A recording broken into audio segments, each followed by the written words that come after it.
Hello, everyone, and welcome to another edition of Interviewing the Legends. I'm your host, Ray Shasho.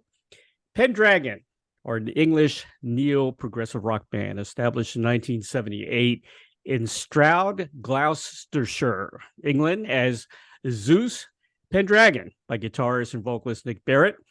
The word Zeus was dropped before the band started recording, as the members decided it was too long to look good on a t-shirt. There were a few personnel changes in the early days, but since 1986, the lineup has remained relatively stable. The band were active in the progressive rock revival, spearheaded by the likes of Marillion, Pallas, Solstice, and Twelfth Night in the early 1980s.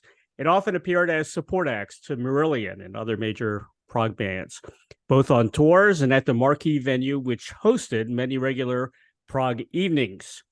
In September 2019, the band released a 40th anniversary box set containing 5 compact discs. The first 3 represent a complete live concert recording made in London during 2018.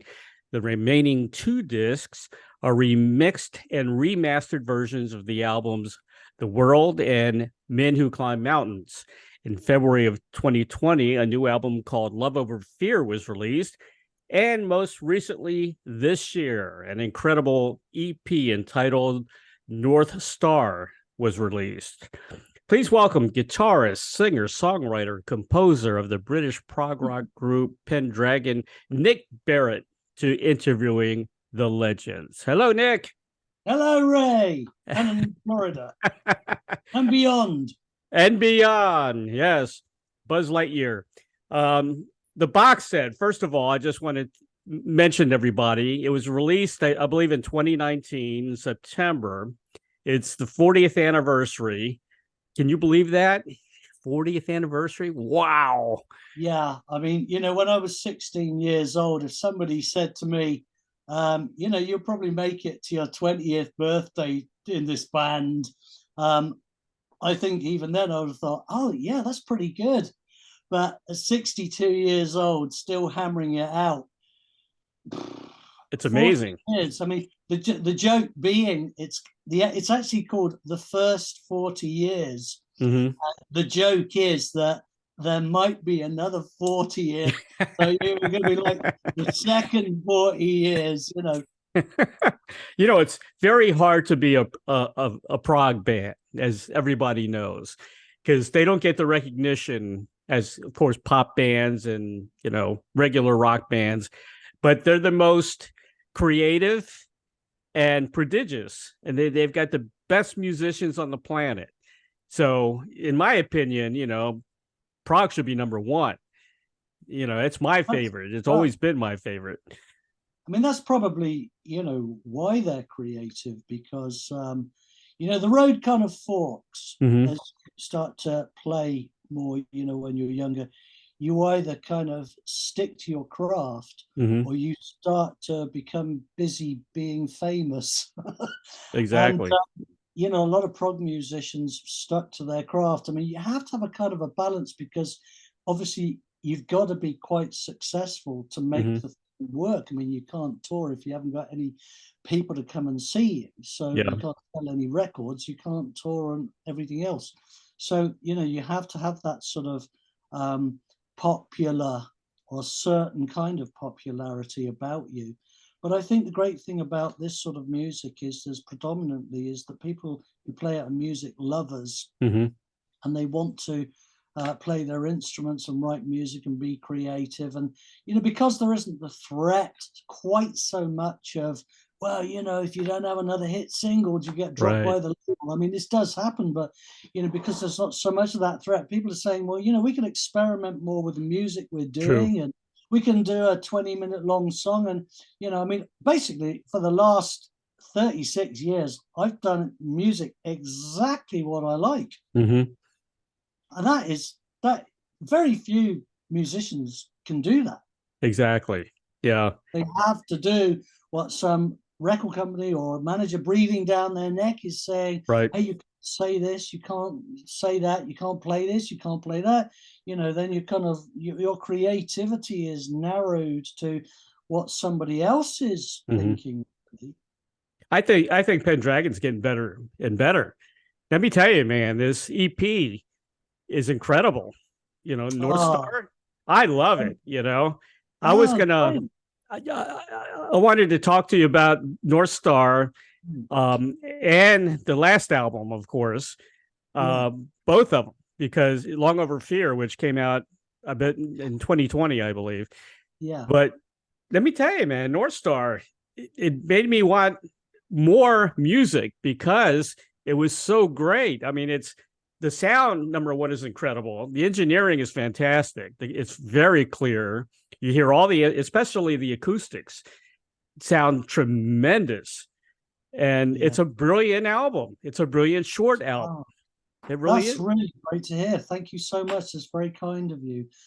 Because, you know, after playing music for, you know, so long, since this band, since 1978, Pendragon's been going, you know, quite often people think, yeah, they've kind of gone off the boil a bit, or, you know, they don't really care so much about being creative anymore. But I'm finding that doorway is opening bigger and bigger and bigger. I mean, I care more about the playing and the music now than, you know, even from when we very first started. It's got more and more and more. And I feel very, very lucky to have that.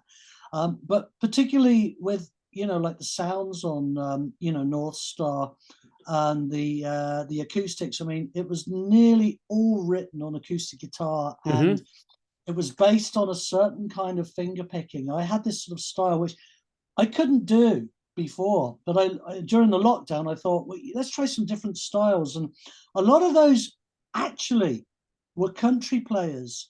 You know, people like Johnny Highland and, you know, going back. I mean, people like Glenn Campbell. Right. He was excellent. Players. Yeah.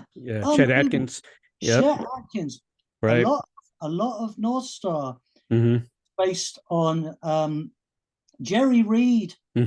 Chet Atkins style of playing, banjo rolls. That's right. That kind of style of playing. And we've never had that in our music. And of course, you know, when you do something like that, you're bringing something new to your band, new to the table, and you're interpreting it, you know, with your own songs in your own way. That's the great thing about music, is discovering new things all the time, and they kind of show up somewhere in the new music you're writing. And that makes it very exciting. You know, the country feeling, the picking is very evident in track 2, As Dead as a Dodo. That's it's very Jerry Reed. Very Jerry Reed. I loved it, man.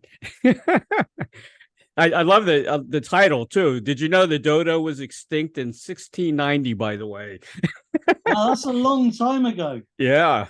So yeah, As Dead as a Dodo. That's correct. I read it. I read that. I got the lyrics were inspired by a book my son gave me for Christmas called "The Worst Journey in the World." Really? And it's all about Captain Scott and his team trying to find the South Pole. Right. And this book is just phenomenal. And you know, just the hardships are incredible. And in this book, there was this phrase where it just said, you know, these people thought that they were kind of up themselves and you know, kind of overconfident and thought they were great. And then it just says, so did the dodo. You know, maybe so did the dodo, and we know how that ended. And it's kind of an amusing little thing there, which I kind of liked. I thought, yeah, there's a song in there. Oh, it's incredible. I love it. And here's another style of acoustic, Fall Away, Spanish. A little Spanish guitar in there, huh? Yeah, well, I love players like Aldo Meola and Joe Bonamassa, you know, who does that sort of alternate picking thing, but blends it, you know, in his sort of bluesy style. I mean, he's somebody I've discovered over the last few, Joe Bonamassa over the last few years, and just love what he does. I mean, he can play one note and it just sounds so heartfelt. And also, you know, I've always been a lover of Aldo Meola, and you know, the way he's managed to take kind of Latin-based music, and which I love. I love that. I've always loved Santana, and imbue it with the melodies that he's had. And I feel that he's one musician who's managed to develop to epochs. You know, you had the sort of Return to Forever, Elegant Gypsy stuff, and then you had the sort of Manhattan years, which is, you know, the guitar, a lot of guitar synth type of stuff, and very melodic, still that lovely Latin thing. Yep. And then what he's doing now with the classical guitar on stuff like Opus, you know, his last album, you know, really imaginative, great players still playing great stuff. And I love that. And I see they're still out there. It influences me a lot, you know, when I hear that. You remember Segovia? Yeah, the Spanish guitar player. He was. I guess he kind of started all that a long time ago. The flamenco guitar. Yeah. Well, yeah, but you know, like for us, the alternate picking thing was Viola. Right. You know, he was the first person that we heard play so precisely. I mean, you know, I've always maintained that if I could do a tenth of what Aldo Meola could do, it would be a great thing. I practice alternate picking every single morning, and it's not a natural thing for me to do. Right. But if I bring some of that into the music, it means the music has a different flavor and it's a different style, and hence, you know, the intro to Fall Away has that sort of, it's three guitars actually playing in that, which give it a kind of you know, a back room wine bar vibe in, you know, Seville or something. It has that kind of vibe about it. And you know, you kept your prog roots in every track, but you added that extra, you know, flair, which is incredible. Because, you know, in Fall Away, I actually heard Genesis and of the Peter Gabriel era a little bit. I you know, that's, you know, that's still there. That's the band that, I mean, you know, as well as Pink Floyd and Camel, right? Three bands, Genesis, Pink Floyd, Camel, were the ones that really, you know, these were the life-changing bands when I was 14 years old. Me too. Yeah. We're almost the same age. I'm 64. Are you? Yeah, we grew up. Hey, you don't look a day over 25. Well, look at you. Well, you know, we're hanging on in there. You know, you shave this and you look like you're, you know, 20 back in high school. But I still love all that music. And, Me too. You know, Genesis was magical. And I don't think, you know, because we bump into Steve Hackett quite a lot now. And, you know, we see him and I've spoken to him quite a lot. And, you know, they've no idea how much they don't. They really don't. If they really knew how much of an impact, you know, stuff like Voyage of the Acolyte had on me. I mean, I can remember, you know, I was trying to chat up this girl and she was being kind of distant, and it was a summer, and that whole summer was Voyage of the Acolyte. Yeah.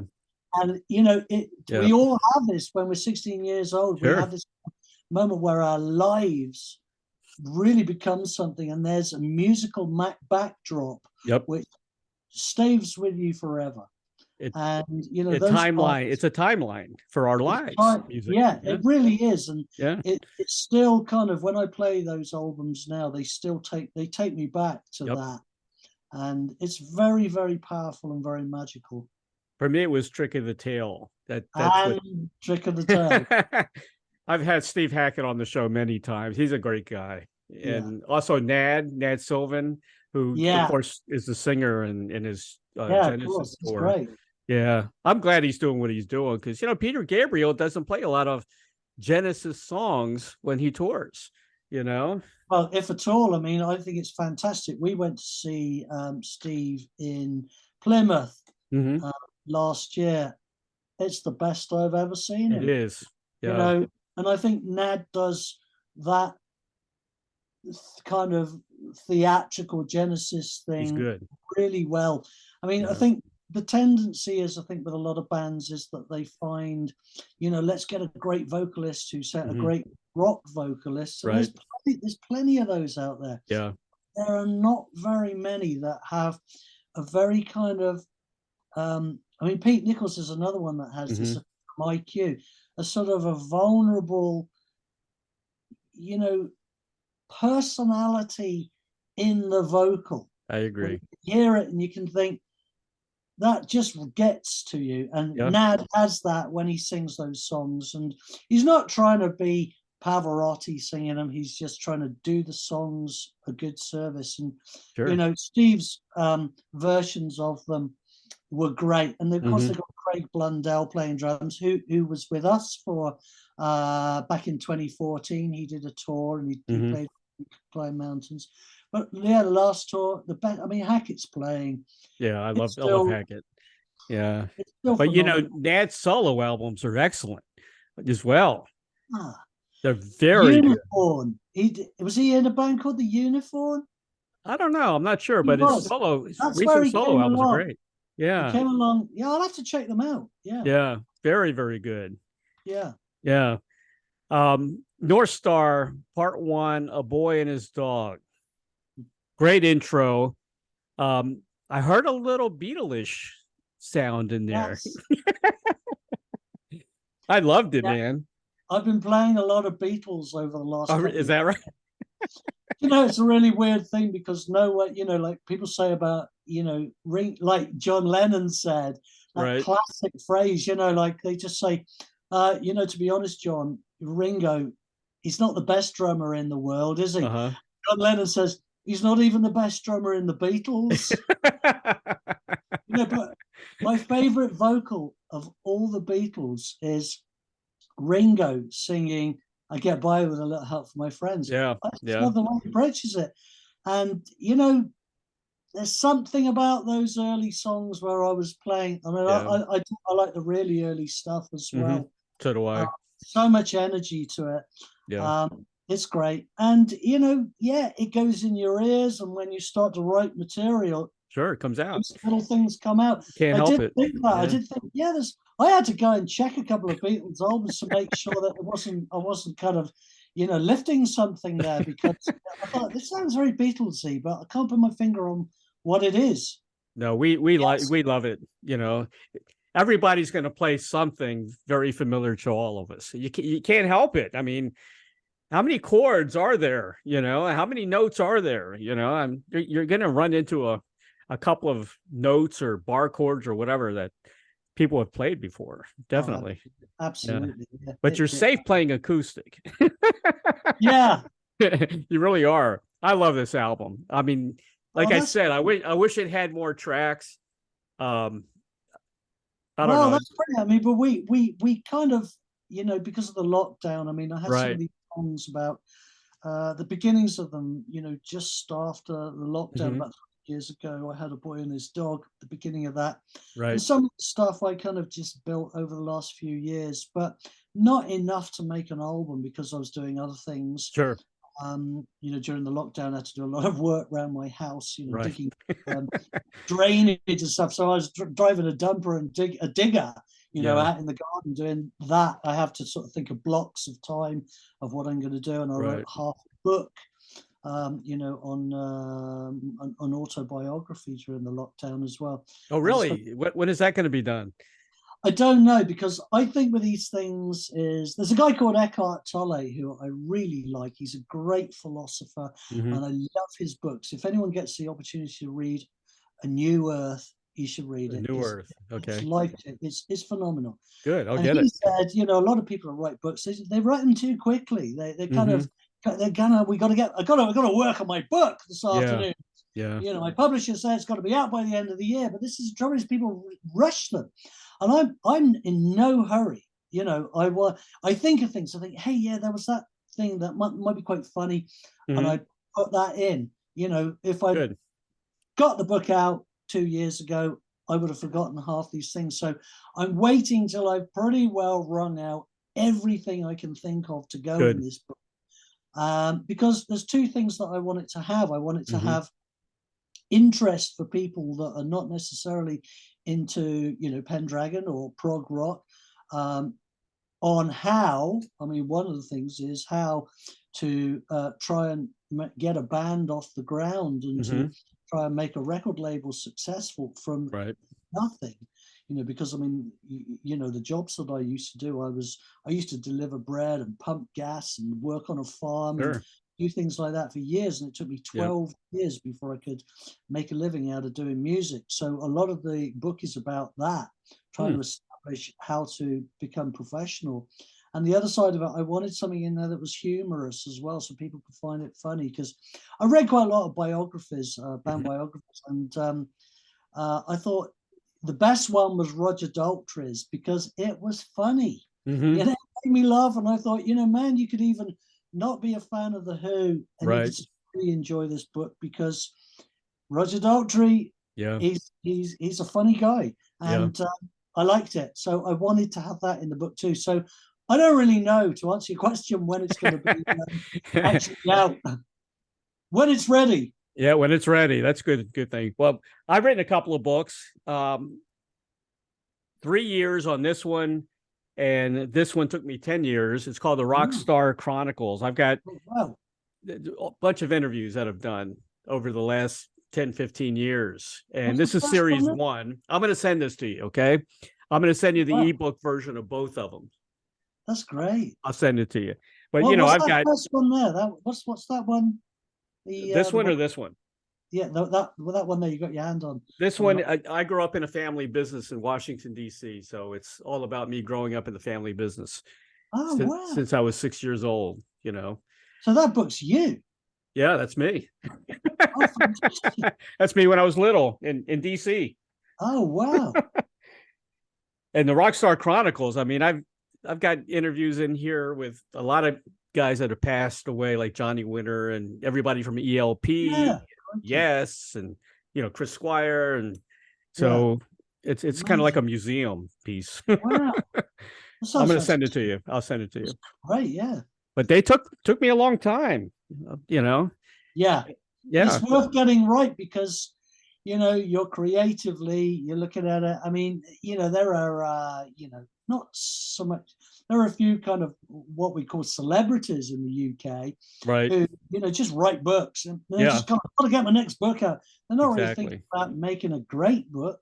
They're just thinking about making lots of books. Well, you want to do it for yourself. You want to feel good about the book, exactly, right? And you want it to be entertaining for people who like it. It's got to have that. You got to think about what's going into it. Exactly. Well, here's some of the people that are on this EP. I just want to mention. First of all, you got a great drummer, man. Jan-Vincent. Yeah. He's incredible. Vinny. Yeah, he's awesome. Jan-Vincent Velasco. Yeah, he's incredible, because when Craig Blundell was with us, Craig had to go off and do some shows with Stephen Wilson. Right. And we were kind of at a bit of a loss, and he said, I could never forget what he said. He said, but I know this guy. He's a monster player. He is. Hang on, just hold on a second. Wells, can you get that chicken out of the oven? I think it's burning. Is it dinner time there? I put a piece of chicken in the oven. I could smell something great. Oh, man. I think it's burning. You're getting hungry. Can you hear me? Hang on, can you hold on a second? Oh, yeah, sure. No problem.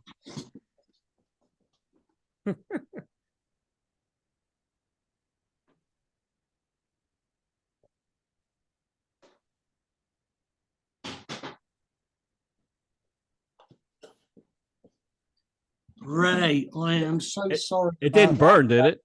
Did it burn? It was about to. Oh, good. I'm glad you took it out then. I could smell something a bit charcoaly. Yeah, exactly. Hang on, there's a piece of chicken in the oven.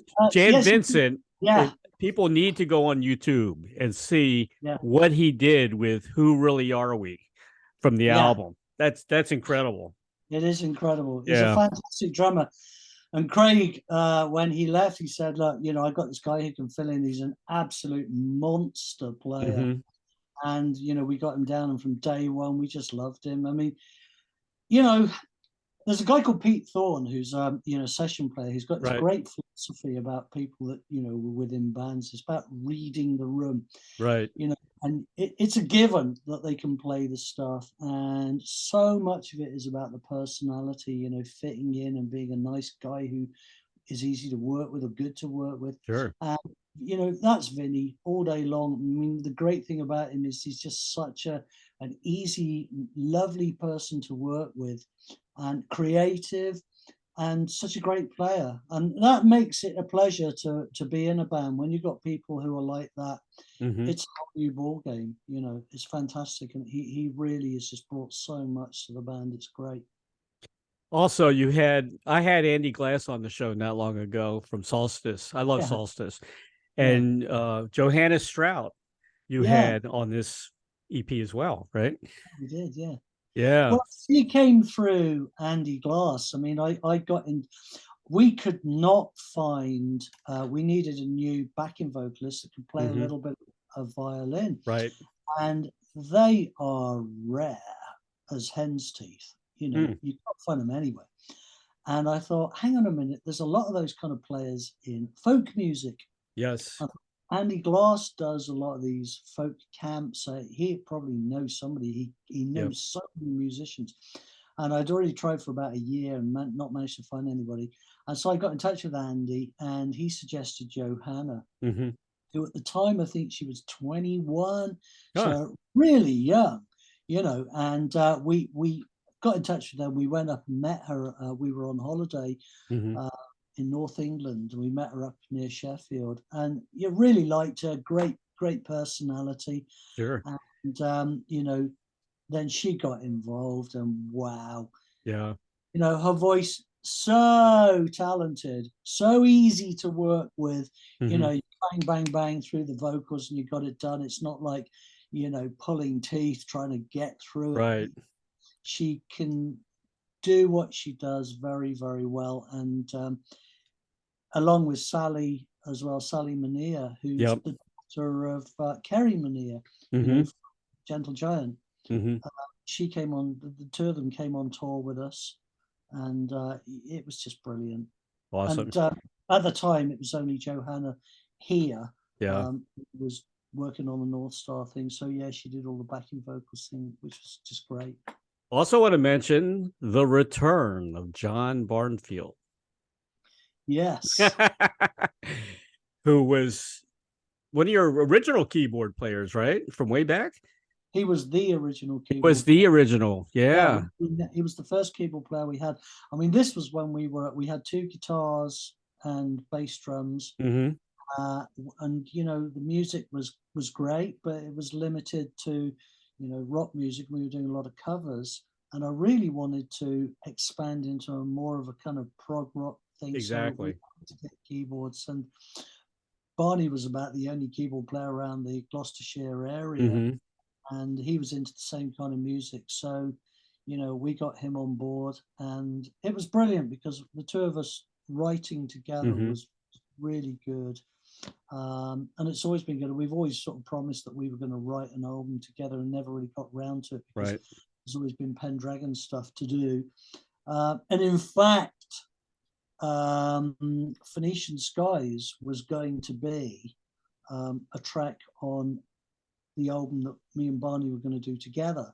So I sent him all the guitar parts and everything. Said, put some keyboards on that. Right. And he came up with the Rhodes thing in the back. And I thought, oh my goodness, I love it. It's fantastic. And then I said to him, listen, we're doing this. We really need to get this mini album out, and we're short of material. So I'm going to have to steal that back. The Pendragon. Do you mind? You know, I give you credit for it and everything. He said, no, that's fine. I said, okay, well, we'll keep your keyboards on there as well. I checked out with Clive, was fine with it. He said, well, yeah, you know, Barney's original player, so not a problem. It was cool. And so, yes, this is what we've got, a track with Barney playing some keyboards on again, which is great. Incredible. I want to mention, give a shout out to Liz also, Liz Addington, for doing the album covers. I think the last two album covers, at least, she did, right? She does a great job. Yeah, she's really got a vibe. I mean, we found her. There's a place called Oscastle just down the road, which is, right. You can imagine a very typically English little type of Cornish fishing port village. you can imagine smugglers there, 100 years ago. It's Pirates. Pirates. It's really got that vibe about it. And there's some shops there which sell local artist paintings. And she had some paintings in the shop, and I walked in. I thought, I love that, and got in touch with her. And she lives literally a couple of miles down the road. And she cool. We started talking about some ideas and hit it off, and just thought, this is what we're gonna. This is the way forward. Really like what she does. I'm posting her website on all my sites too, so people can go visit her. Well, that's important. She's got loads of other pictures. Good. Which she sells. I mean, I bought a whole load of her pictures just to put up on the wall because I love what she does so much. Yeah. She's a true artist. She spent ages and ages getting it right. I love that. They're not in a hurry to get famous. They're just doing it for the sheer craft of what they do. I agree. Well, somebody was talking about love over fear. Somebody, I think, on one of the sites said Nick Barrett's songwriting is masterful. He knows how to write music that truly pleases the soul. So I like that quote. So I wanted to mention that because that sums it up, I think. That's the best compliment you could ever have. Because, it's true. There's two things that people tend to kind of go for in music. Is sort of derived, dare I say, I'm being a little bit kind of risque by saying this, but sometimes music's sort of an ego-driven thing, right? And another time it's like the proficiency of it, which is, it has its place.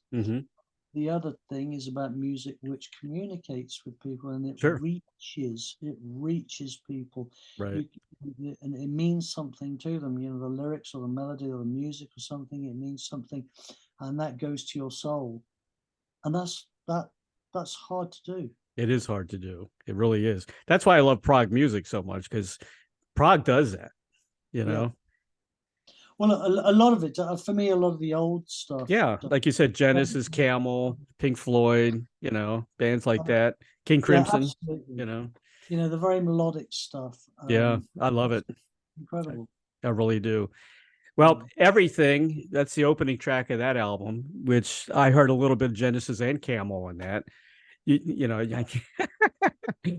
was a kind of a whimsical, I like that whimsical. When I talked to Steve Hackett talking about Trick of the Tail, and I was talking to him about Entangled and all the songs on there, and he said that they were thinking about Disney when they were writing those songs because they're kind of whimsical. Like he was mentioning Mary Poppins, and so then I thought that was interesting. Well, and that comes through. I mean, I think there's a kind of inherent Englishness about Genesis. I mean, right, it was particularly prevalent with Selling England, I think. Oh yeah, love that. Probably the artwork, and it's all very kind of dreamy and eccentric. Sure. And Genesis always had that sort of eccentric kind of feel. See, the Brits get away with prog. I mean, Mary Poppins, it's very English. It's very, you could even see that in the sort of artwork of, the picture of Entangled on the cover has a slightly kind of, Mary Poppins-ish sort of on the twist vibe. It's very English, very Dickensian. And we had not a disagreement, but I thought Entangled, to me, because I was in the hospital and I thought about Entangled and, being put to sleep and, all this stuff. But, what he's after, it's a psychiatrist's office. Yeah. It's, and I'm saying, it could be a doctor's office. No, and he's telling me, no, it's a psychiatrist's office, but, you interpret music the way you do, people have different interpretations. That's what it's all about. Yeah. And this is one reason why I don't really like I've gone off screens a little bit at gigs, because they they give you an impression of what the song's about. You think, well, hey, I never thought. Right. To me, it was about, you know, standing at the top of a hill looking out over something. You know, it wasn't, it had that vibe. And now I'm getting this vibe, which Sure. is their interpretation. So, yeah. You know, my first book, I didn't put any pictures in there, just the one on the cover. And I did that on purpose to let the reader think about the different characters and what they may look like, you know. Yeah. And it's the same thing with music, you know. Yeah, way, it is. Yeah. Yeah. Wow. So. Yeah. So, well, yeah, sorry, going back to the song Everything, there is a kind of a slight sort of whimsicalness about it. I mean, and Camel and Genesis were, you know, very influential on me. So, yeah, it's gonna come out in the songs. I think I'm going to mention my favorite songs on that album, Starfish and the Moon. Yeah, a lot of people like that, yes. Beautiful piano work on that. Who was playing piano? I played the piano on that. Was you? Okay. Yeah. Wow. Yeah. It says that in the sleeve notes, I think, somewhere, but I tend to kind of like put a lot of the stuff together here, you know, on the piano. Yeah, I played the piano on that. Excellent. That's how it's written. I mean, it was written. I write a lot of stuff on piano, right? Keyboards, and you know, that's a typical kind of piano song. Yeah, I was watching a tour on Abbey Road, and they got a bunch of pianos there, and that's been there since way back, you know, and all the original Beatle pianos are there from when they were in the studio, and they have it there for exactly what you're saying, for songwriting, and everybody starts writing on the piano. That's where it all begins, I guess. Yeah. Have you been to Abbey Road?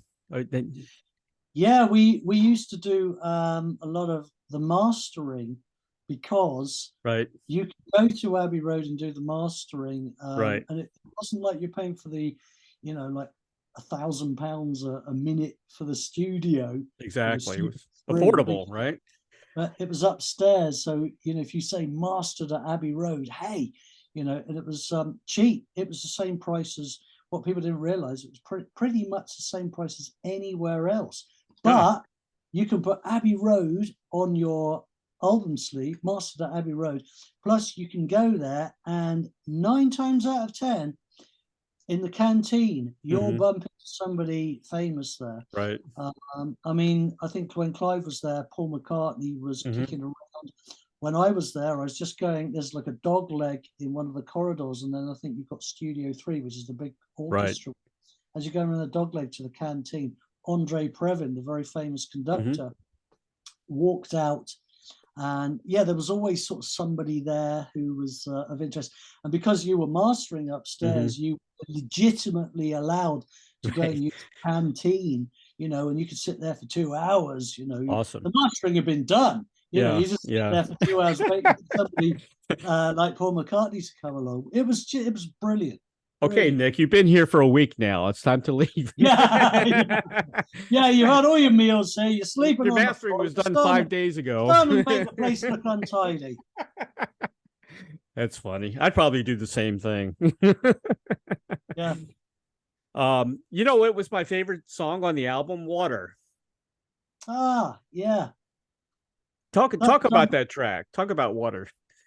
Well, Water is about, you know, really, because it comes from I live very near the sea, and it comes from my love of surfing. I love surfing. Really? You look like a surfer. Yeah, thank you. Yeah, you could be right out of California with that blonde hair. Hey, what's going on here? Yeah, man. Yeah, you got some. I think Kelly Slater's actually from the East Coast, not from Florida somewhere. Well, you know, you got to come visit me, because 7 times world champion. Really? Surfer. Yeah, awesome.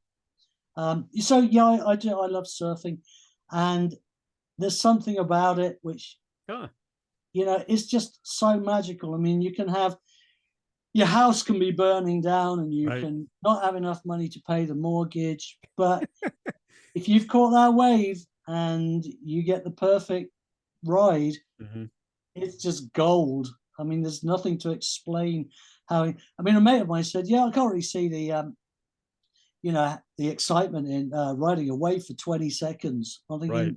it's not 20, it's the whole time you're out there.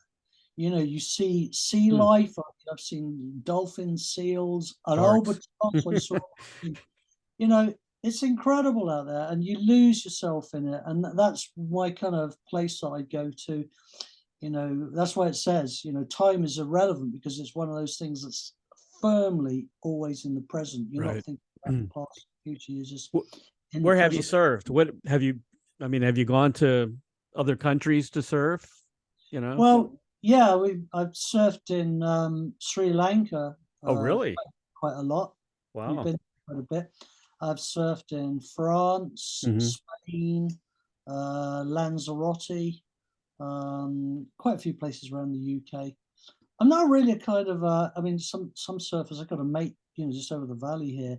Right. His thing is to go to different beaches. Yeah. He has to. And I'm more kind of like, you know, I'll stick to a beach that I really love. And when that's working well, I get to really know it well before I move on to something else. So I'm kind of a bit of a stickler for, you know, the same places. But I've done quite a bit in Sri Lanka. Who's got the biggest waves? I always think Australia maybe as. Well, Portugal. Portugal. Huh. There's a place called Nazaré, which has got. I mean, Hawaii. You know, there's Jaws in Hawaii, which people say, oh, yeah, it's the one that Laird Hamilton did for the James Bond film, and many other things. Jaws has featured a lot, and everyone knows that particular wave. When that's going off, it's big.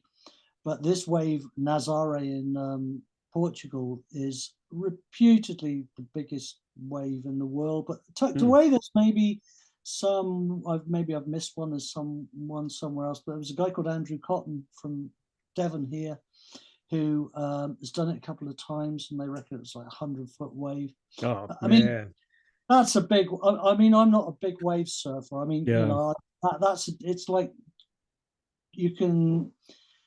It's the same as like with skiing. You know, like the ski jumps is one thing. Ski slaloms is something else. Well, you know, the big wave things I equate to like ski jumps. It's all about just survival. I mean, it's people like Barrett McNamara, who's getting, you know, a little bit older now, but he's still doing stuff like Nazare and, you know, and it. I mean, these are big waves, and you know, it's a lifetime of getting yourself ready for that sort of thing. And you know, all my energy went into music, and you know, surfing is you know, that's my escapism, my hobby. I would have actually gone down this road, you know, if the music thing. As a pro, you would go pro maybe. Well, I was one of the first people surfing in the UK back in the 70s. There was so few people surfing in the UK. But you know, it's got very difficult to make a living out of surfing now. Yeah. Doing other things. I mean, like Donovan Frankenreiter from California. I love his surfing, but he's a great musician as well. You know, he plays some great music, you know, like Jack Johnson. You know, they found other ways of making it work. And they're kind of like lifestyle people. You know, you want to watch them surf and hear their music. So surfing alone, I think, is hard to actually make a living from. So it's probably best from my point of view just to enjoy going, you know, go out there and just enjoy it. I live 20 minutes from the water, from the Gulf, the beach. Oh, we got a beautiful beach here, Siesta Key. There's no waves, only when there's a hurricane. No waves. Yeah. The East Coast has the waves, you know, like Daytona Beach and that kind of, but we have no waves in the Gulf. But, you know, when there's a hurricane, all the surfers are out. So you're down at the bottom, you're right down the bottom. Yeah, we're on the west coast of Florida, south of Tampa. Oh yeah, of course. Yeah, there's no waves there, right? There's no waves. No. But it's beautiful beaches, gorgeous beaches. Yeah. Yep. It's as far as surfing, you got to wait till the hurricane comes. Then you get some waves. Yes.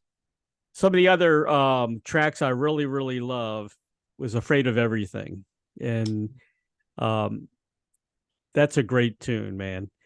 I actually watched this on YouTube. You guys are a great live band. You're incredible live, man. Try. Yeah. We try to Is be there good. any chance you will come to the US? Well, we were hoping to come to Cruise to the Edge. Yes. In And you've been at Rozfest before too, right? Yeah, we have. I mean, we'd love to come and play. Look, the thing is, we would love to come and play more shows in all the places that we've never been able to get to, you know, like America. But there isn't enough of a fan base to warrant. I mean, it costs. It's so expensive, even in the UK and Europe now, to do that. It's just impossible. I mean, yeah, it's great if you're a millionaire. You know, you're trying to lose tons of money as the tax loss. You do it, book a tour, and hey, you know, whatever. But you know, we can only really do things like you know, Cruise to the Edge if we get offered that, but which is in the Gulf of Mexico, right? But I don't really know what's happening about that. I've tried to contact Larry and haven't had any response so far, so I don't really know what's going on with it. But that would probably be you know, best bet. But you know, the live thing is very important to us. You know, we really enjoy playing live, and you know, carried on doing it throughout the times when, you know, a lot of bands sort of died off with it a bit, but we kept playing, so it's still very important to us. It's hard. It's hard to get it's hard to get the English bands over to the US. The prog really bands. Is. Yeah. Finally, we got on things like Rozfest and Neofest, and you know, we rely on things like that. Festivals like that happen. We'll be there. You know, we'd love to do them. We finally got Haken. Finally came over here. Yeah, Ross Jennings and Haken. Well, there, haven't they? They've toured now, haven't they? Yep. And Dream Theater came over here, but there's not too American many bands. You know, we get Kansas, of course, the American bands, but there really isn't a lot of prog rock that tour over here, which is sad. It really is. You got to go back, you know, to the days of Pink Floyd and King Crimson. Well, King Crimson's they'll tour once in a while, you know. Yeah, they'll still tour. But it's all down to, you know, whether you can shift tickets. I mean, you know, all the bands you just mentioned, you know, were phenomenally popular, and they were able to sell out or do, you know, decent sized venues, and you could make it pay. But you know, seriously, I don't know how many people we would get. You know, if we played it, it's just. You know, even just getting visas now is something like $750 per person just to get a work permit. So it's not an easy thing to unless do. you package, you know, like kind of a Rozfest thing and tour that way around the States. To like organize something you guys like that. with Marillion again and some other bands. Marillion tend to do their own, you know, they because they were so successful in the 80s. It gave them a kind of a you know, a level by which, you know, they're never really going to drop too far back from, you know, because they were virtually a household name and they were touring and they have EMI behind them. So they were able to do, you know, a lot of things that most of the other, I mean, you know, we've only ever pretty much had our own record label. So all financing is from us. There's no big record label behind us. We've had some things licensed to a couple of labels, but very small labels, nothing that's going to really say, hey, you know, let's get you out on tour in America, you know. So that's why it's been very difficult to do. We'd love to do it, but can't. If I had the money, I would do it. I would package you guys. I put you with Big Train, Neil Morse, Frank Carducci, you know, all those guys. Neil Morse, I think, does quite well. You guys are all hot, you know what I mean? Yeah, Neil Morse, I think he does okay on his own. Yeah. I was in Chicago. I did the Route 66 a few years ago on a Harley. Oh, really? Awesome. Yeah, it was amazing. You're a real adventurer, aren't you? Yeah, well, I'd like to keep a hand in. Cool. And it was amazing because we started off, I think it's called the House of Blues. Yeah, the House of Blues. Yeah. Chicago. And I walked in there and there's a poster of Neil Morse. I'm thinking, man, he gets everywhere. He does. You know, he is everywhere. I know he's American, but, you know, I think it's in Nashville, but yeah, he's obviously playing. You know, he's able to do gigs in America. You know, which is, you know, most of us, you know, bands can't do. but he's still it's still hard for him too, because he's more on the prog side too, you know. Yeah, I mean that's the thing is Yeah. that this kind of music is It's tough. yeah, I think, I mean, the best bet with this kind of thing was, Rosfest was great Yeah. because George Roldan Right. had a thing going, which it wasn't snobbish about Mm-hmm. the bands who were playing. It was kind of, it could appeal to Right. people that liked a lot of the European bands, like us and, IQ could come and play it. And a lot of the fans were very open, thinking he did in Gettysburg. The fans were very open to our kind of music, very melodic music. And that thing suited, the Rosfest thing suited very well. And it was a great day. It was brilliant to do. But I think George I think he's in Florida now. He's doing something down there. I haven't heard from him for quite a long time, and I don't know, whether he's still got it going. But they need to do the Rosfest touring America, not just one show. They need a tour Rosfest. That's a big undertaking. That's a big undertaking. I mean, the biggest cost is shifting bands around. Right. Transporting gear and people. Yeah. You're talking about. You guys got a lot of gear too. Usually, well, it's not so much that. It's just that it's, in our setup, there's 16 people. I mean, that's a tour. Right. You get to tour buses, you're starting to talk about $2,000. Probably in America, it would be $2,500 a day. A day. So, you got to do some big journeys, and you're only playing in clubs, and you got 3 or 4 bands all doing that with their tour buses. You're talking about a huge investment. I mean, hundreds of thousands of dollars just to move the band around and to get them. There's a lot in that, and this is probably why it was a good idea to do things like Rosfest, because it was planted in one place, so the bands didn't have any tour bus costs. Yeah, sure, they got their flights, but they're going to have that as well anyway. Yeah. There was a lot of costs that weren't involved if it was in one place. So the Rosfest thing ticked a lot of boxes. Mm-hmm.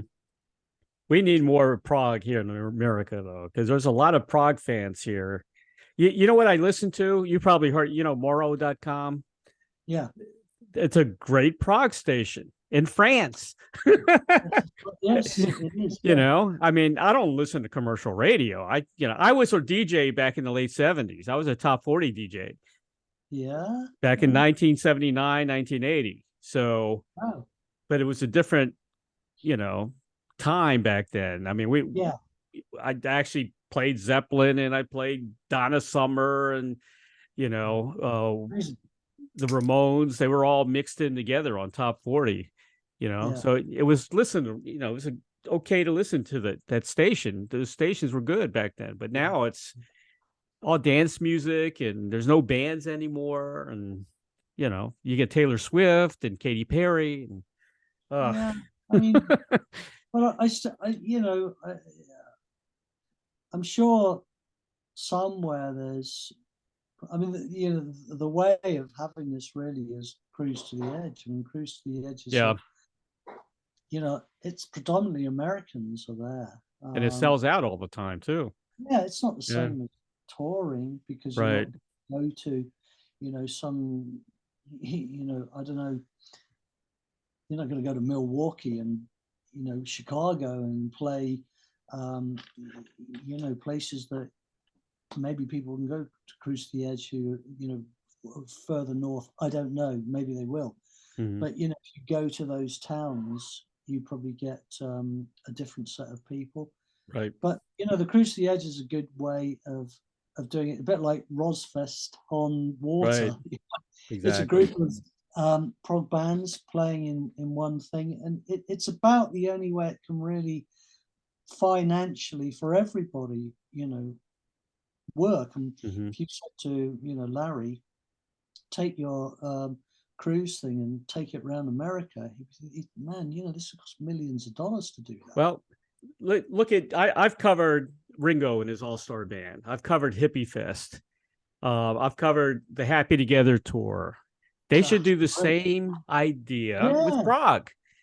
It can't Yeah, be it could that work. It expensive. could work. Yeah. I I'd mean, you love get to 4 see or 5 it. Prog bands touring America together, It would be great. Yeah, you just need somebody that, to be in charge of that. Maybe Rick Wakeman or something. I don't know. Let him do a comedy act while he's at it. That'll make him happy. He's a funny guy. Yeah. Well, speaking of touring, you do have some dates coming up. Okay. Yeah. November 3rd, The Wharf. The Wharf, Tavistock. Yep. The 4th, you're going to be in Essex, East Essex. Trading Boundaries. Yeah. And you just announced a spring tour, didn't you? Yeah, that's right. We did. I mean, I've got all the dates here, and I've also got them on my site as well. So we're promoting that. Let's see, starting in May, right? On the 11th. And I mean, you're going to be all over Europe, basically, right? Yeah, we are. Yeah. I mean, we left touring in March 2020 when the COVID thing kicked in. Okay. And kept trying to rebook the shows. We did twice. Right. And it's a hell of a lot of work because it's me that does it. Mm-hmm. I'm getting onto the promoters and saying, can you do a Tuesday night? And well, he can't because there's a national holiday, or I can't because I'm cleaning my cat's teeth or something on that night. Some reason.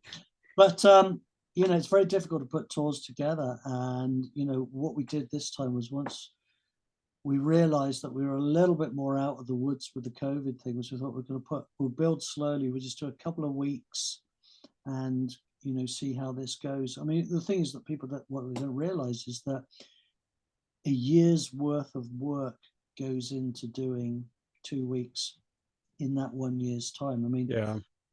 We are working on that tour now. Mm-hmm. And at the set list, we're looking at guitar sounds, we're looking at keyboard sounds, we're looking at backing vocals. It's not easy. Yeah. But the tour bus has to be booked. We have to negotiate with promoters. There's always a promoter messes you about. It's a full-time job. Yeah. And that's in 1 year's time. Mm-hmm. So, there's a lot goes into it, and we can't always do as many shows as we would like to. We'd love to just get in the bus and go and play everywhere. Right. You can't, logistically, you just can't do it. It's tough. It's hard. I've noticed a lot of artists now, they have their wives that book the shows for them. The wives are doing a lot now, Yeah. Makes sense. Well, my wife does. She does all the tour management stuff. Yeah. Which, I mean, I couldn't do. I used to do it. I got to go to the prize the rent out of the promoters. And I used to have to do all that. Yeah. It's a bit of a nightmare, really, and organize food and people and hotels and showers. You have to organize, everything. The rider food. And my wife does so much of it now. Yeah, it's a lot of work. I still set up the dates. We still talk about everything to do with it, but predominantly, I can focus more on the music now, which is great. That's where I want to be. Do you have a permanent manager, or is that like no, that's you and your wife?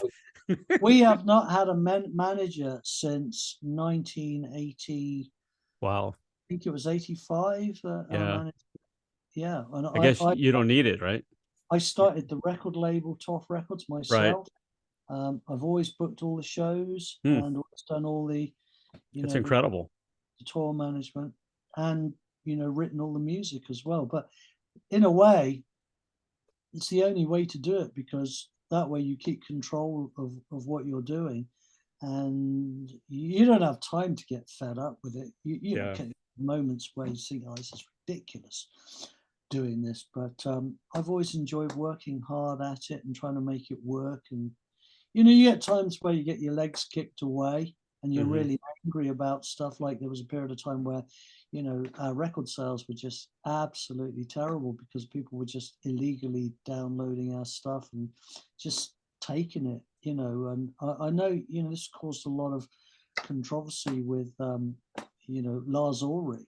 He championed this whole kind of, you know, anti-piracy thing, but it was such a big problem for small bands. You know, if you're a big band, you know, you're not even thinking records. You don't care. Yeah, you just get $1 million check come through. That's right.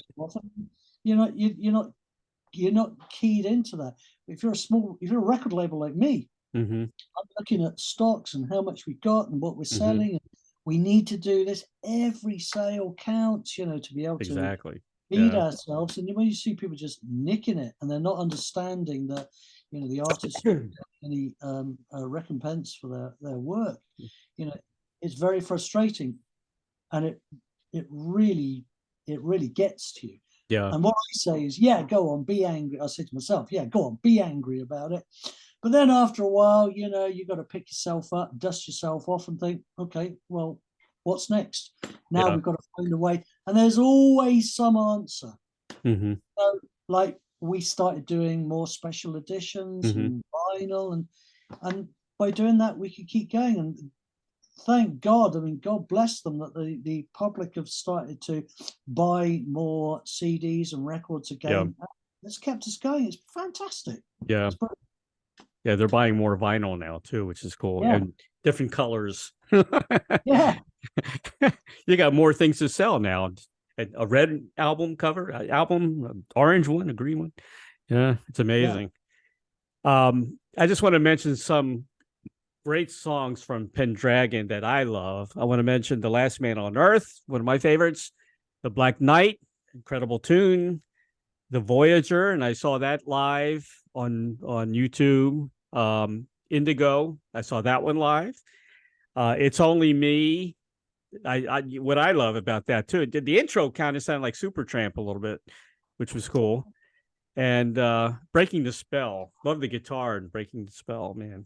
But those are some of the highlights of my favorite Pendragon tunes that I really like. I would love to see you guys live, man. I really would. It's great to hear, because, you know, we still play quite a lot of those songs live. Yeah. You know, what you've picked out there is pretty much, you know, what you could expect here. I mean, even The Black Knight, you know, it's a very old song now, but we did a favorite. Yeah, it is. We did an acoustic version of it on the VIP weekends that we did back in May, and we just thought, what's this going to be like to play as an acoustic thing? Come on, let's have a go at it. And wow, it's just really good fun to play this, and it worked really well live. It was great. And so, you know, breathing new life into old songs, it's a great thing to be able to do. Yeah, you guys got a lot of views on YouTube for a lot of those songs too, by the way. So you got a lot of fans. You got a good fan base. You really do. Loyal fans. We've worked on it. Yeah, I know. It took time. It is. Yeah. You know, we do have the same taste in music, because you mentioned you like pop music as well. And you mentioned some of the guys you like. You mentioned Sade, which I love. Sade. They always had a great band. And you mentioned some songs like David Bowie's Starman, and of course McCartney's My Love, and the Shy Lights. I mean, these are all guys that, you know, we all grew up with, and we all love, you know. So I love that. You know, a lot of people don't really kind of correlate this with prog music. Right. But, you know, the kind of vocalists that I like tend to be soul singers. Yeah. I don't know why, but I can kind of do that stuff myself better than I can sing rock music, really. I'm better at that sort of music. But I mean, if I ever used to do karaoke, I always used to do Billy Paul, Me and Mrs. Jones. Really? I'd love to hear that. It just felt comfortable. But and another one that I play a lot is George Michael, You Have Been Loved. You know, it's such a soulful song, and I love playing it. And I mean, some of the best vocal performances that I've ever heard are from those kind of soul singers. I mean, there was he's American, a guy called Eddie Holman, had a singer in the 70s. Do you remember that "Hey There, Lonely Girl"? Oh yeah, sure. He plays a version of that at this theatre in Canada called the Heinz Theatre, Right. and it's the best vocal performance I have ever heard in my life of anything for me. It's phenomenal, and I play that a lot. I those kind of musicians I really love, and people like Johnny Wilder from Heatwave, great. He was a great singer. He really was. Yeah, fantastic. And those are the kind of singers I really like to listen to. Al Green, that was another favorite of mine. Yeah, great guy. Here's a question I'm going to ask you that I ask everybody, and I get some interesting answers. This question I asked Robin Trower. Well, let me ask you the question first. If you had a Field of Dreams wish, like the movie, to perform, collaborate with anyone from the past or present, who would that be? Marquee. Probably have to be Jimi Hendrix. Oh, good. Really? I mean, are you going to play guitar with Jimmy? Are you going to sing and let him play guitar or what? Just everything. You probably wouldn't get anything done because you'd just be sitting in a room watching him. But he was my first great guitar love. And I still can't figure out how he does a lot of that stuff, and so pioneering for the time, but I mean I've also gone back and listened to I listened to a lot of Robin Trower and Eric Clapton, and I love those players as well, but Jimi Hendrix was the first, and it was so iconic. I mean, I don't know, crikey, I mean there's probably quite a few. I mean, thinking about it now, now you mention it, I think it would be incredible to work with Michael Jackson. Great soul singer. I mean, crikey, when you listen to what he sang when he was a kid, it's phenomenal. So he could sing. I'll play a guitar, and I mean, there must be a whole that people who have died. I mean, crikey, John Lennon, crikey, started something now. I'm thinking of loads of people that there isn't any one, but I don't know. Let's start with Jimi Hendrix. Let's start with Hendrix, huh? Yeah. It's funny. Robin Trower, I thought, would say Hendrix. He said James Brown. Wow. He said he wouldn't play with Hendrix. He'd be in, like you said, in awe, just watching him on stage. And Trower doesn't play acoustic either. Since then, I've learned a couple of licks from Michael Schenker, which weren't around in Jimi Hendrix's time. So I can show him those. Man, what are you doing with that thing there? Something. Your kids will find out, Jimmy. Yeah, exactly. Petula Clark, remember her? Absolutely, and I love vocalists like that. I mean, Dusty Springfield, the look of life. Petula Clark said Pink Floyd. She wanted to sing with Pink Floyd. Oh, wow, really? Yeah. There's so many. I mean, at one point when I was 16, I just, I mean, that's one of the going to be. I mean, I say this very tongue in cheek, but it was going to be the name of one of the chapters in my. It probably still might be a chapter in my book. Is how can I get Steve Hackett out of Genesis? Oh. So my dream was to play in Genesis. That was the thing. But I say that very tongue in cheek because. I love Steve Hackett and what he does. That's the job that I really wanted. Was to be Steve Hackett, because I just love that band Genesis. But there's so many others as well. I mean, Camel. I love Andy Letterman's playing. He's awesome. He's going through some health issues, unfortunately. He's and Camel's another band that doesn't come to the U.S. Which is a shame. It really is. I think Andy really is pretty much kind of, I mean, the amount of times, you know, he sort of said, oh, you know, I'm retired now. I know. And then you think, well, that's it. Then 2 years later, They start another there's a tour. new album and a tour, you know. Mm-hmm. So, you know, you never say never with Camel, though, you know, he's always said, oh, you know, I'm retired now and that's it, and then pops up and does something. So I don't know. I think Camel probably would have added dates if the logistics and everything had been right for the tour that we were going to do, well, which was cancelled in the end this last June because Andy hurt his back. His back, right? So he ended up having to have an operation on his back. So I hear from Pete Jones. Mm-hmm. Yeah, so that's sort of, he hasn't been particularly lucky with his health because of the thing that back in 2000 and blah, blah, blah, whatever it was, where he had to have a bone marrow transplant, which, you know, he nearly lost his life. And, you know, yeah, it was a very close call for him. But, hey, you know, he bounced back and Camel came out retirement and did a few more tours. Camel, so, special guest, Pendragon, touring the US. That would be great. Well, I don't think it's very likely to happen. That'd be awesome. Yeah, it would. Yeah. Oh, when Lady Fantasy came out, man, that was it for me. And you know, back then, you went to a record store and you looked at the album cover and you didn't know anything about the band, but you liked the album cover, and that's where it all started. And Camel was one of those bands. When I saw Mirage, you know, I love the album cover and I liked the name of the band, and that's how I got started on Camel. Yeah, I'd say, you know, same here. We had a secondhand record shop in Stroud in Gloucestershire where I used to live. And we were in there all the time. You know, you could buy secondhand albums at £1.50, and you know, there's all these. We always bought secondhand LPs because they were cheap. We could afford them.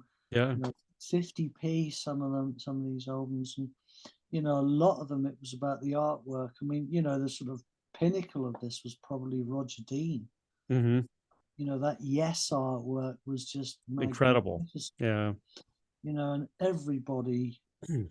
You know, one. I mean, if there was even something, I think there was a band, there was a soul band called Osabisa, who put an album out, and it had Roger Dean's artwork. Yep. I was thinking, man, yeah, should I buy this? Should I be buying this album? I should, you know, because the artwork is incredible. Incredible, yeah. And there was a couple of other. I think Badger by there's a band, or there was an album.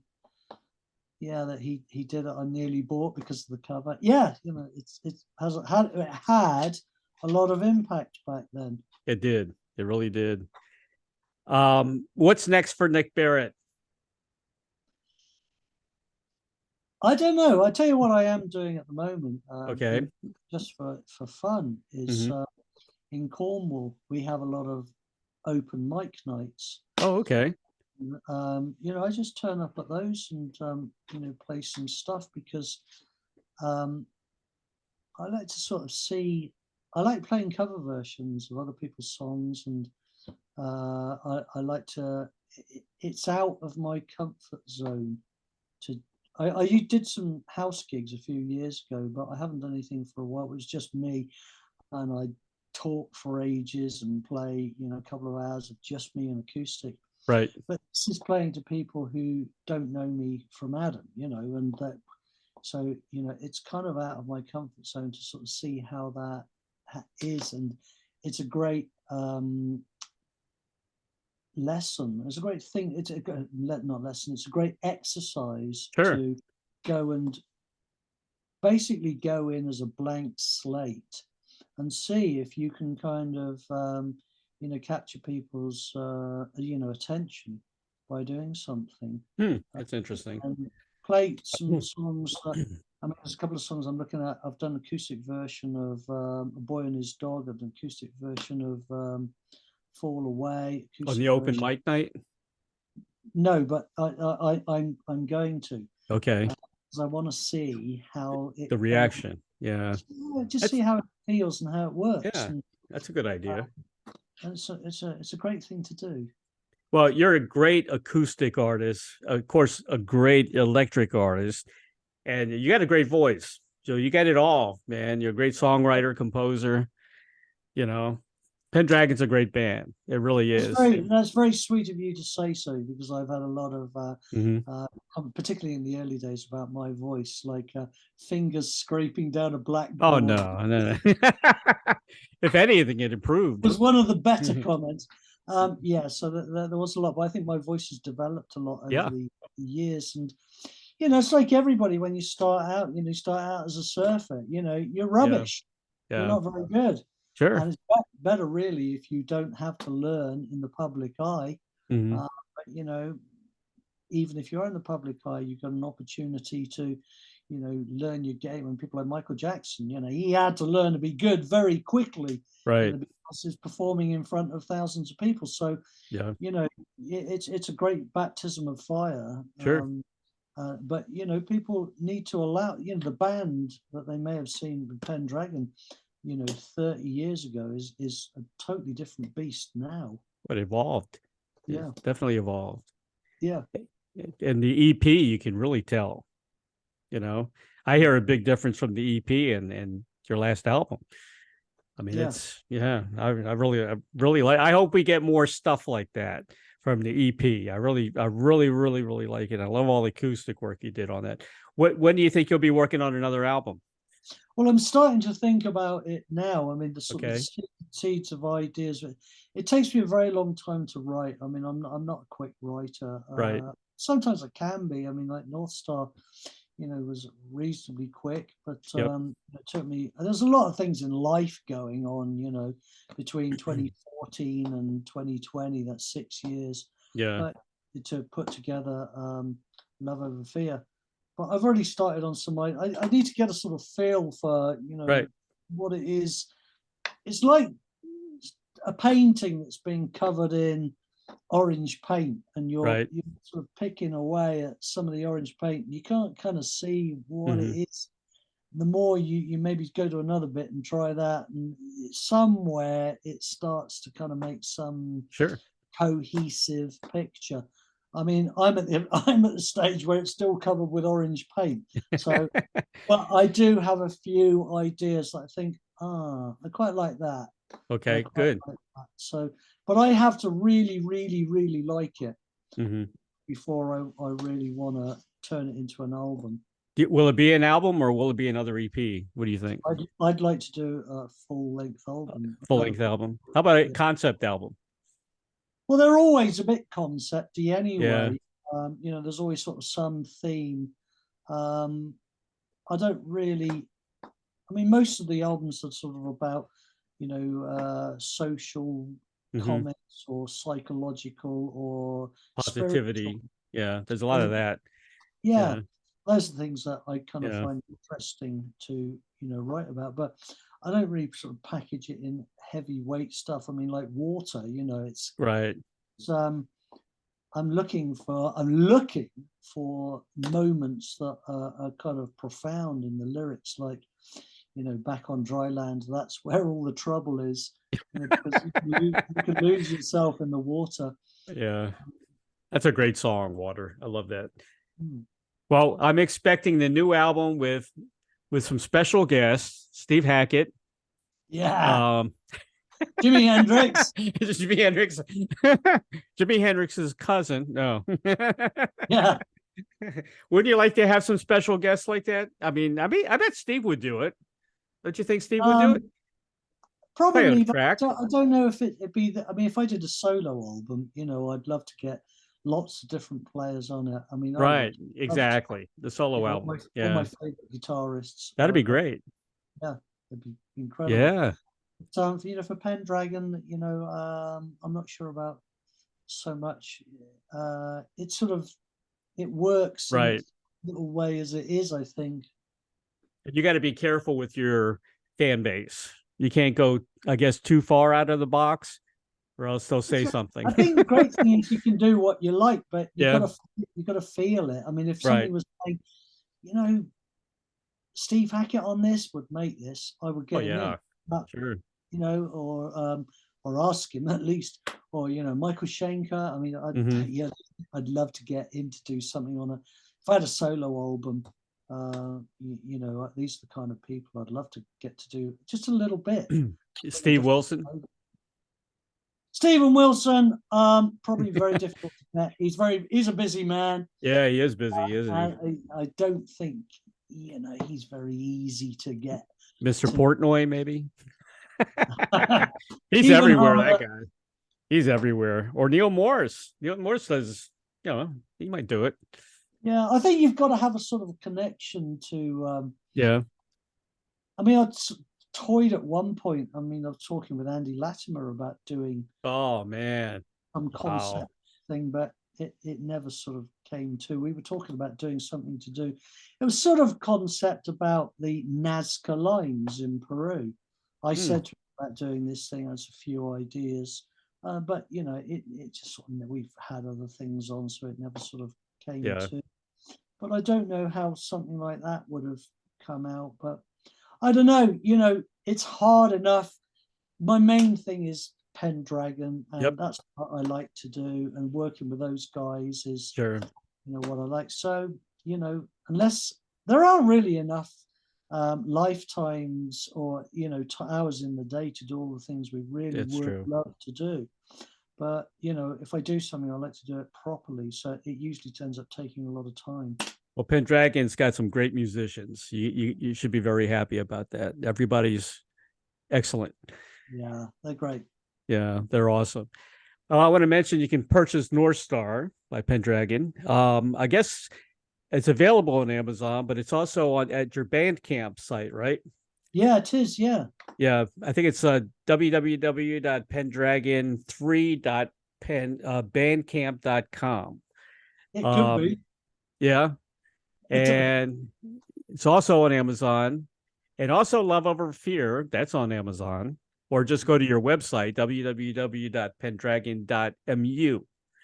That's your official site. You're on Twitter, Facebook, Bandcamp, and also go to www.lizaddington.com and check out her artwork, which is incredible. Yeah. Thank you so much, man, for being on the show today. I really, really appreciate it, Nick. Oh, thank you, Ray. Thank you for having me on. It's been great. Great talking to you. I hope you get to go surfing again here soon. I'm going tomorrow. Oh, you're going tomorrow? Okay. Really? Awesome. The wave's quite nice over here tomorrow. It's quite clean and sun shining and not too much wind. So beautiful. It's really a nice little wave, for some fun out there. How many boards do you have? Do you know the terrible thing is I think I got more surfboards than guitars. The guitars, I was just going to say that. You probably. It's terrible. I got to sell some surfboards to get a balance. Oh my gosh! You need to take a picture of those and put them on your website. Eight surfboards, I think. Oh, that's great, man. I've never been surfing. I've done the body surfing, but I've never been on a surfboard. It's the day you catch your first wave and stand up. You never look back. That's what I hear. Phenomenal. It's a lifestyle, and it's food for the soul. It's very similar to making music. You lose yourself for hours. Yeah. I mean, sometimes I've been out there I come in saying to my wife, how long was that? I don't think I was out there. She said, 3 hours. What? Time is just irrelevant, and it's like when you play on stage, you lose yourself in it, and those things are gold in life. In life, you can find those things, because you come back, you feel calm and relaxed, you feel happy. The world is just right. You can have as many politics going on as you like. You are calm with yourself, and it's a great thing to do. Do you wear a wetsuit? Yes, sir. It's freezing here in England. It's cold, right? I didn't wear a wetsuit in Costa Rica. I surfed in Costa Rica as well. Right. Costa Rica and Sri Lanka, you don't need a wetsuit because the water's so warm. Yeah, you wouldn't need one here either. The water here is really warm, but really? There's no waves. Yeah. Nick, thank you so much, man. Thank you, Ray. Thank you. my best to your family, and You. let's keep in touch. Yeah. Okay. Right. Pleasure. Pleasure All to right. do this with you. Thanks a lot. Have fun on the tour. You bet. Cheers. All right. Cheers. Bye bye. Bye bye.